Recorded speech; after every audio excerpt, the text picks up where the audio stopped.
ವೀರೇಂದ್ರ ಮತ್ತೊಮ್ಮೆ ಸ್ವಾಗತ. ನಾವು ಚರ್ಚೆಯನ್ನ ಮುಂದುವರಿಸೋಣ. ಹಾಗೆಯೇ ಇನ್ನೂ ಕೆಲ ಪ್ರಶ್ನೆಗಳನ್ನ ಇಲ್ಲಿ ನೋಡೋಣ.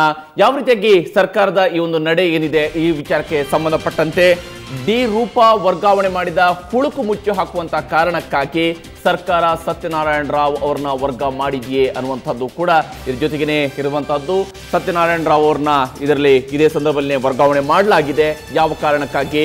ಸತ್ಯನಾರಾಯಣ ರಾವ್ ಅವರ ವಿರುದ್ಧ ನೇರ ಆಪಾದನೆ ಇದ್ದಾಗ ಅವರ ವಿರುದ್ಧ ಮೊದಲು ಕ್ರಮ ಕೈಗೊಳ್ಳಬೇಕಾಗಿತ್ತಲ್ವೇ? ಯಾಕೆ ಅವರ ಜೊತೆಗೇನೆ ಡಿ ರೂಪಾ ಅವರನ್ನು ಕೂಡ ವರ್ಗಾವಣೆ ಮಾಡಿದ್ರು? ಪ್ರಾಮಾಣಿಕರ ಬಾಯಿ ಮುಚ್ಚಿಸುವಂತಹ ಪ್ರಯತ್ನ ಇದಾಗಿದೆಯೇ ಅನ್ನುವಂಥದ್ದು ಕೂಡ ಅಷ್ಟೇ ಪ್ರಮುಖವಾಗಿರ್ತಕ್ಕಂತಹದ್ದು. ಇಲ್ಲಿ ಹಿರೇಮಠ ಅವರೇ, ತಾವೇನು ಹೇಳ್ತೀರಿ? ಯಾಕಂದ್ರೆ ಯಾರ ವಿರುದ್ಧ ಆಪಾದನೆ ಇದೆಯೋ ಅವ್ರನ್ನೂ ಟ್ರಾನ್ಸ್ಫರ್ ಮಾಡ್ತಾರೆ, ಇನ್ನು ಯಾರ ಆಪಾದನೆಯನ್ನು ಮಾಡಿದ್ರು, ಯಾರು ರಿಪೋರ್ಟ್ ಅನ್ನು ಕೊಟ್ಟಿದ್ರು ಅವ್ರನ್ನೂ ಟ್ರಾನ್ಸ್ಫರ್ ಮಾಡ್ತಾರೆ. ಹಾಗಾದ್ರೆ ಏನಿದು ಅಂತ, ಯಾವ ರೀತಿಯಾಗಿ ಇಬ್ಬರನ್ನು ಒಂದೇ ತಕ್ಕಡಿಯಲ್ಲಿ ಇಡುವಂತ ಕೆಲಸ ಮಾಡ್ತಾ ಇದ್ದಾರಾ ಅಂತ ಇವರು? ಇಲ್ಲ, ನನ್ನ ಅಭಿಪ್ರಾಯದೊಳಗೆ ಸತ್ಯನಾರಾಯಣ್ ರಾವ್ ಅವರೇನಿದಾರಲ್ಲ ಅವ್ರನ್ನ ಟ್ರಾನ್ಸ್ಫರ್ ಮಾಡಲೇಬೇಕು. ಯಾಕೆಂದರೆ ಯಾವೊಬ್ಬ ಹಿರಿಯ ಪೊಲೀಸ್ ಅಧಿಕಾರಿಯ ವಿರುದ್ಧ ಇಂಥ ಗಂಭೀರ ಆರೋಪ ಇದೆ, 2 ಕೋಟಿ ರೂಪಾಯಿ ಒಬ್ಬ ಕೈದಿ, ಪವರ್ಫುಲ್ ಹಣವಂತ ಕೈದಿ ಕಡೆಯಿಂದ ತೆಗೆದುಕೊಂಡಿದ್ದಾರಂತ ಇನ್ನೊಬ್ಬ ಜವಾಬ್ದಾರಿಯುತ ಅಧಿಕಾರಿಯವರು ಹೇಳುವಾಗ ಅವ್ರನ್ನ ಟ್ರಾನ್ಸ್ಫರ್ ಮಾಡಬೇಕು ಹೊರತಾಗಿ ರೂಪಾ ಅವ್ರನ್ನಲ್ಲ.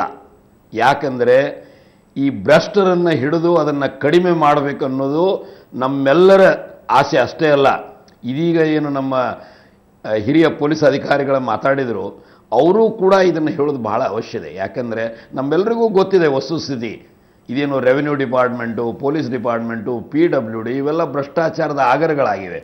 ಆದರೆ ಇತಿಹಾಸ ಕೃಷ್ಣನಿಂದ ತಂದು ಇವತ್ತಿನವರೆಗೆ ಹೇಳಿ ಏನು ಸಾರಾಂಶ ಅಂದರೆ, ಬಿಸ್ನೆಸ್ ಆ್ಯಸ್ ಯೂಶುವಲ್ ಮುಂದುವರಿಬೇಕೋ ಏನು, ನಾವು ಈ ಭ್ರಷ್ಟಾಚಾರಕ್ಕೆ ಕಡಿವಾಣ ಹಾಕಿ ಯಾರು ಒಬ್ಬರ ಧೈರ್ಯವಂತೆ ದಿಟ್ಟೆ ಮಹಿಳೆಯರು, ಅದು ಹಿರಿಯ ಪೊಲೀಸ್ ಅಧಿಕಾರಿ ಈ ಧೈರ್ಯವನ್ನು ಮಾಡಿದಾರಂದರೆ ಆ ಆರೋಪದ ಸತ್ಯಾಸತ್ಯತೆಯನ್ನು ಮಾಡಲಿಕ್ಕೆ ನಿಷ್ಪಕ್ಷಪಾತವಾದ ಮತ್ತು ಹೈಯೆಸ್ಟ್ ಇಂಟಿಗ್ರಿಟಿ, ಇಂಡಿಪೆಂಡೆನ್ಸ್ ಇರುವಂಥ ವ್ಯಕ್ತಿಯಿಂದ ತನಿಖೆ ಮಾಡೋದೇನು ಅವರು ಮಾಡಿದ್ದಾರೆ. ಆ ವ್ಯಕ್ತಿ ಬಗ್ಗೆ ನನಗೇನೂ ಗೊತ್ತಿಲ್ಲ, ನಾನೇನು ಕಾಮೆಂಟ್ಸ್ ಮಾಡ್ತಾ ಇಲ್ಲ. ಆದರೆ ಇದು ಸರ್ಕಾರದ ಹೊರಗಿನಿಂದ ಇರುವ ಇದರಿಂದ ಆಗೋದು ಬಹಳ ಮಹತ್ವವಿದೆ. ಯಾಕೆಂದರೆ ಯಾವ ಸಿದ್ದರಾಮಯ್ಯ ಸರ್ಕಾರ ಆ ಒಂದು ಆಶ್ವಾಸನೆಯಿಂದ ಒಳಗೆ ಬಂತು, ಇವತ್ತು ಆ ಭ್ರಷ್ಟಾಚಾರಗಳ ಆಗರ ಆಗಿದೆ ಅದು. ಯಾಕಂದರೆ ಇವರು ಸಂತೋಷ್ ಹೆಗಡೆಯವರು ಮೊದಲನೇ ರಿಪೋರ್ಟು ಮಾಡಂಗಿಲ್ಲ ಅಂತ ನಿಮಗೆ ಮಾನ ಮರ್ಯಾದೆ ನಾಚಿಕೆ ಇದ್ದರೆ ಮಾಡ್ರಿ ಅಂತ BS ಯಡಿಯೂರಪ್ಪ ಹೇಳೋರು, ಇವರೇ ಆ SITಯಿಂದ ಹೊರಗಿಟ್ಟಿದ್ದು ನಿಮಗೆಲ್ಲರಿಗೂ ಗೊತ್ತಿದೆ ಮೊದಲನೇ ರಿಪೋರ್ಟು. ಯಾಕಂದರೆ ಅದರಲ್ಲಿ ಕಾಂಗ್ರೆಸ್ ಮಂದಿ ಭಾಳ ಇನ್ವಾಲ್ವ್ ಆಗಿದ್ದಾರಂತ.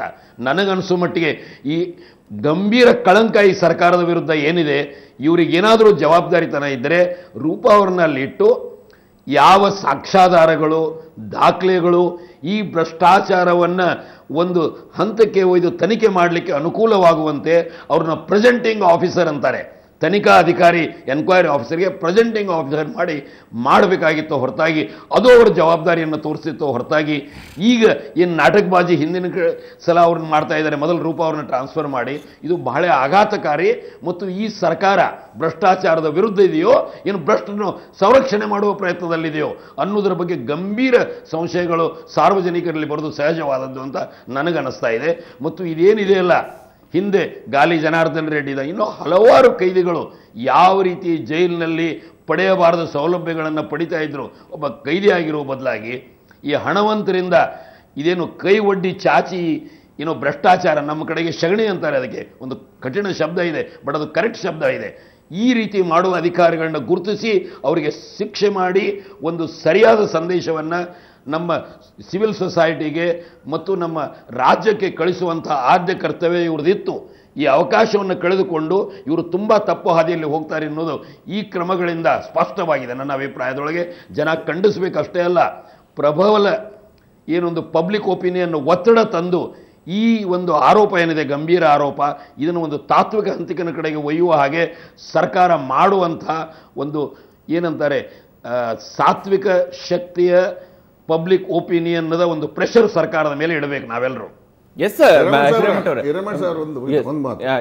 ಹಿರೇಮಠ ಸಾಹೇಬ್ರ ಬಗ್ಗೆ ನಮಗೆಲ್ಲ ಒಳ್ಳೆ ಅಭಿಮಾನ ಗೌರವ ಇದೆ. ಯಾಕಂದರೆ ಭ್ರಷ್ಟಾಚಾರ ವಿರುದ್ಧವಾಗಿ ಅವ್ರು ಹೋರಾಡ್ತಾ ಇದ್ದಾರೆ, ಅದು ಸಮಾಧಾನ ಇದೆ, ನಾವು ಜೊತೆಗಿದೆ, ಅದೇನಿಲ್ಲ.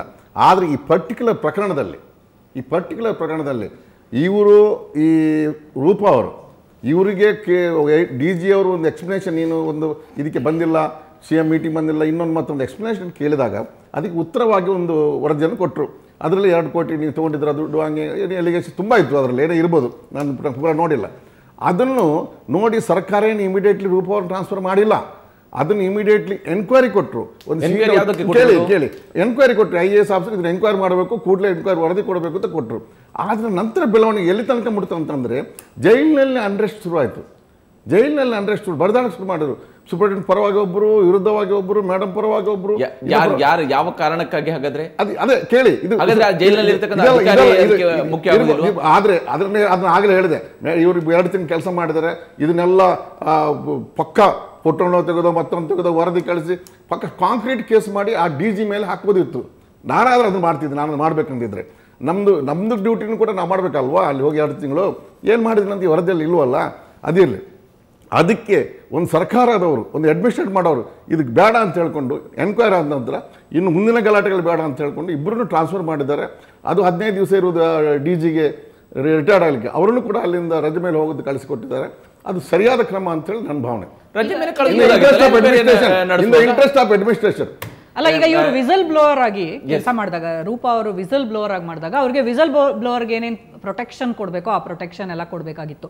ಈಗ ಒಂದು ಸಿದ್ದರಾಮಯ್ಯ ಅವರು ಈ ರೀತಿ ಅವ್ರನ್ನ ಏಕಾಏಕಿ ಟ್ರಾನ್ಸ್ಫರ್ ಮಾಡಿರೋದ್ರಿಂದ ಬರೀ ಅವರು ಕರ್ನಾಟಕದ ಜನತೆಗೆ ಏನು ಹೇಳ್ತಾ ಇದ್ದಾರೆ, ನಮಗೆ ಭ್ರಷ್ಟಾಚಾರ ನಾವು ಯಾರು ಹೊರಗಡೆ ತಂದ್ರೆ ನಾವು ಅದನ್ನ ಸಹಿಸ್ಕೊಳ್ಳಲ್ಲ ಅನ್ನುವಂತ ಒಂದು ಸಂದೇಶನ ಜನತೆ ಕೊಡ್ತಾ ಇದ್ದಾರೆ. ಸರ್ಕಾರಿ ಅಧಿಕಾರಿಗಳಿಗೆ, ಪ್ರಾಮಾಣಿಕ ಅಧಿಕಾರಿಗಳಿಗೆ ಏನ್ ಮೆಸೇಜ್ ಕೊಡ್ತಾ ಇದ್ದಾರೆ ಅಂದ್ರೆ, ನೀವು ಸುಮ್ಮನೆ ಬಾಯಿ ಮುಚ್ಕೊಂಡಿರಿ, ಅನ್ಯಾಯ ನೋಡಿದ್ರೆ ಬಾಯಿ ತೆಗಿಬೇಡಿ, ನೀವೇನಾದ್ರು ತೆಗೆದ್ರೆ ನಿಮ್ಮನ್ನ ಎತ್ತಂಗಡಿ ಮಾಡ್ತೀವಿ ಅನ್ನುವಂತ ಸಂದೇಶನ ಇವತ್ತು ಸಿದ್ದರಾಮಯ್ಯನವರು ಅಧಿಕಾರಿಗಳಿಗೆ ಕೊಡ್ತಾ ಇದ್ದಾರೆ. ವಿಸಿಲ್ ಬ್ಲೋಯರ್ ಗಳಿಗೇನೆ ಪನಿಷ್ಮೆಂಟ್ ಕೊಡುವಂತ ಈ ಒಂದು ಈ ಕಲ್ಚರ್ ತಪ್ಪು. ಹಾಗಾಗಿ ಇಮಿಡಿಯೇಟ್ ಆಗಿ ಸಿದ್ದರಾಮಯ್ಯ ಅವರು ಇದನ್ನ ಕರೆಕ್ಟ್ ಮಾಡಬೇಕು. ಇವು ಕರೆಕ್ಟ್ ಮಾಡೋದಕ್ಕೆ ಇದ್ರೆ ಜನತೆನೇ ಇವ್ರಿಗೆ ಇನ್ನು ಮುಂದೆ 1 ವರ್ಷದೊಳಗೆ ಬರುವಂತ ಚುನಾವಣೆಯಲ್ಲಿ ಬುದ್ಧಿ ಕಲಿಸ್ತಾರೆ ಅಂತ ಹೇಳ್ತೀನಿ. ಅಲ್ಲಲ್ಲ, ಈಗ ಹಿರೇಮಠ ಸಾಹೇಬರು ಹಿರಿಯರು ಎಲ್ಲವನ್ನ ಗಮನಿಸಿ ಮಾತಾಡಿರೋದು ಸತ್ಯ. ಆದರೆ ಈಗ ರೂಪಾ ಅವರು ವರ್ಗಾವಣೆ ಆಗಿರೋದ್ರಿಂದ ಈ ಆರೋಪವನ್ನು ಪ್ರಬಲವಾಗಿ ಪ್ರತಿಪಾದಿಸಿ ಆಯೋಗ ಏನು ವಿಚಾರಣಾ ಸಮಿತಿ ವಿಚಾರಣೆಗೆ ನೇಮಕ ಮಾಡಿದ್ದಾರೆ ಅವ್ರ ಮುಂದೆ ಎಲ್ಲವನ್ನ ಇಟ್ಟಾಗ ಎಲ್ಲವನ್ನು ಬಯಲುಗೆಳೆಯುವ ಅವಕಾಶ. ಯಾವುದೇ ಕಾರಣಕ್ಕೂ ವಿಚಾರಣೆಯಲ್ಲಿ ದೂರುದಾರರು ಪ್ರೆಸೆಂಟಿಂಗ್ ಆಫೀಸರ್ ಆಗಲಿಕ್ಕೆ ಸಾಧ್ಯ ಇಲ್ಲ. ದೂರುದಾರ ಪ್ರೆಸೆಂಟಿಂಗ್ ಆಫೀಸರ್ ಸಾಧ್ಯನೇ ಇಲ್ಲ. ಅದಕ್ಕೊಬ್ಬರನ್ನ ನೇಮಕ ಮಾಡ್ತಾರೆ, ಪ್ರೆಸೆಂಟಿಂಗ್ ಆಫೀಸರ್ನ ಇನ್ನೊಬ್ಬ ಅಧಿಕಾರಿಯನ್ನು ನೇಮಕ ಮಾಡ್ತಾರೆ. ಅವರು ಈ ಆರೋಪಗಳನ್ನು ಪ್ರೆಸೆಂಟ್ ಮಾಡ್ತಾರೆ. ಯಾರು ಎನ್ಕ್ವೈರಿ ಆಫೀಸರ್ ಇರ್ತಾರೆ, ಎನ್ಕ್ವೈರಿ ಆಫೀಸರ್ ಮುಂದೆ ಪ್ರೆಸೆಂಟ್ ಮಾಡ್ತಾರೆ. ದೂರುದಾರರೇ ಪ್ರೆಸೆಂಟಿಂಗ್ ಆಫೀಸರ್ ಆಗಲಿಕ್ಕೆ ಸಾಧ್ಯನೇ ಇಲ್ಲ. ನಮ್ಮ ಮ್ಯಾನ್ಯುಲಲ್ಲಿ ಅದೆಲ್ಲ ಬರೋದಿಲ್ಲ. ಇಲ್ಲಿ ಅವ್ರಿಗೀಗ ಸ್ಪಷ್ಟವಾದ ಅವಕಾಶ ಸಿಕ್ಕಿದೆ. ಯಾರಿಗೆ? ರೂಪಾ ಅವರಿಗೆ ಸ್ಪಷ್ಟವಾದ ಅಧಿಕಾರ ಸಿಕ್ಕಿದೆ. ಈ ಆರೋಪಗಳನ್ನು ಸತ್ಯಾಸತ್ಯತೆಗಳನ್ನು ಅವ್ರ ಹತ್ರ ಏನು ದಾಖಲೆ ಇದೆ ಅದನ್ನು ಈ ತನಿಖಾಧಿಕಾರಿ ಮುಂದೆ ಇಡ್ಬೋದು. ಯಾಕೆ ಇದನ್ನು ಹೇಳ್ತೀನಿ ಅಂದರೆ, ಈಗ ನಾವು ಉಚ್ಚ ನ್ಯಾಯಾಲಯಗಳಲ್ಲಿ ನೋಡ್ತಾ ಇದ್ದೀವಿ, ಅದು ಹೈಕೋರ್ಟ್ ಇರಲಿ ಸುಪ್ರೀಂ ಕೋರ್ಟ್ ಇರಲಿ, ಅಲ್ಲಿ ನ್ಯಾಯಾಧೀಶರು ಎಲ್ಲವನ್ನ ಮೆಟ್ಟಿ ನಿಂತು ಮೇಲಿರೋರು, ಅವ್ರು ಯಾವುದಕ್ಕೂ ನ್ಯಾಯದ ಪರವಾಗಿರ್ತಕ್ಕಂಥವ್ರು ಅಂತೇಳಿ ನಮಗೆಲ್ಲ ಭಾವನೆ, ಗೌರವ ಎಲ್ಲ ಇದೆ. ಯಾವುದೋ ಒಂದು ಕ್ಷುಲ್ಲಕ ಕಾರಣಕ್ಕೆ ಈ ವಿಚಾರಣೆ ನನ್ನ ಮುಂದೆ ಅಲ್ಲ ಅಂಥೇಳಿ ಅವ್ರು ಹಿಂದೆ ಸರಿದು ಬಿಡ್ತಾರೆ. ಹಿಂದೆ ಸರಿಯೋದು ಅದು ವ್ಯವಸ್ಥೆ, ಜನಗಳಿಗೆ ಒಂದು ಅಪನಂಬಿಕೆ ಬರ್ತದೆ. ನೀವು ಹೇಳ್ಕೋಬೋದು ನಾನು ಅವ್ರಿಗೆ ನನ್ನ ಪರಿಚಯ ಇದ್ದರೆ ಅದರಿಂದ ಹಿಂದೆ ಸರಿದಿದ್ದೀನಿ ಅಂತ. ಈಗ ಅದೊಂದು ಫ್ಯಾಷನ್ ಆಗಿಬಿಟ್ಟಿದೆ.